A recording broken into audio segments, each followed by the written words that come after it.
Cette vidéo va vous montrer comment donner du relief à une texture. Elle va montrer que c'est possible avec une texture procédurale comme avec une texture image. Donner du relief à une texture. Il est possible de donner une impression de relief en utilisant simplement l'entrée Displacement du nœud de sortie Material Output, comme vous le voyez ici en dessous dans l'exemple. On peut y lier une texture procédurale ou une texture image, au choix. Blender se base sur la luminosité des pixels de l'image ou de la texture procédurale pour donner une impression de relief à la surface de l'objet.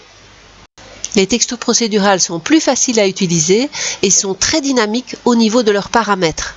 Vous voyez ici un exemple d'une modélisation d'un paper toy avec une impression de papier comme si c'était un papier à grains. Et vous voyez dans les nœuds qu'il y a simplement un noise texture qui a été branché sur displacement et quelques paramètres qui ont été modifiés par rapport aux paramètres par défaut. Pour vous expliquer les reliefs, j'ai simplement fait une scène avec un cube, un sol, une caméra et une surface lumineuse ici au-dessus de la scène.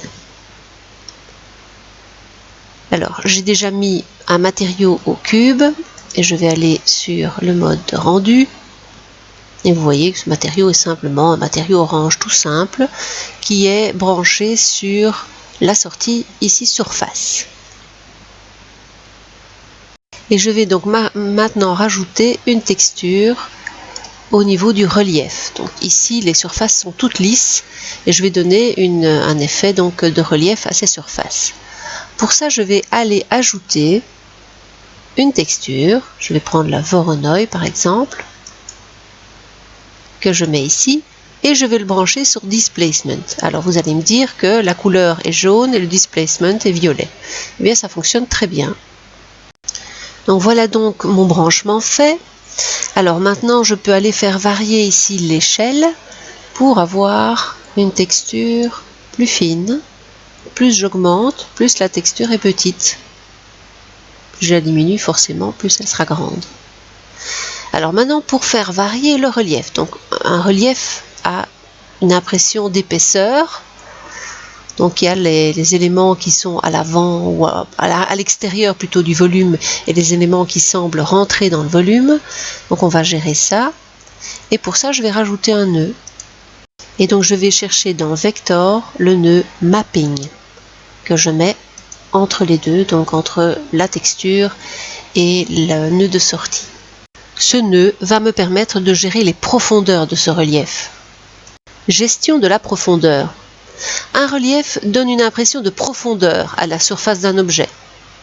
La globalité de cette profondeur va être gérée par le scale du nœud mapping. Il faut savoir que pour une valeur positive, le relief va donner l'impression de rentrer dans la matière. Pour une valeur négative, le relief va donner une impression de sortir de la matière. Et par contre, pour une valeur nulle, il n'y aura pas de relief. Au-delà de la valeur 1 et moins 1, les reliefs ne bougent plus, donc c'est au maximum. Les valeurs min et max, elles, vont gérer la profondeur à laquelle le relief peut éventuellement être coupé. Les valeurs entrées sont proportionnelles à la valeur du scale, parce que même si au-delà de 1 et moins 1, ça ne sert à rien de rajouter du scale, on peut mettre un scale de 10, il n'y a aucun problème. Mais à ce moment-là, il faut en tenir compte pour la valeur de min et max. Vous voyez ici sur ce dessin le scale qui représente tout le relief, donc toute la profondeur du relief, représentée par la zone orange. Puis vous avez ici un exemple avec un min qui est égal à 0,3, donc on coupe ce relief à 0,3 pour ne garder qu'une partie.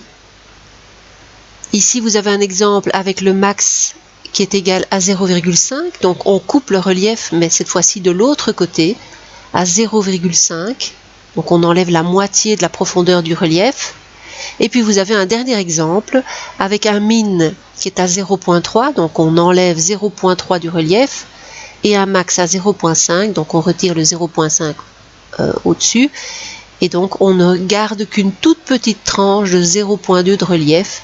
Donc, il y a une surface qui délimite le min, une surface qui délimite le max, et entre les deux, il y a très peu de relief qui reste. Je vous remercie pour l'attention que vous avez accordée à cette vidéo.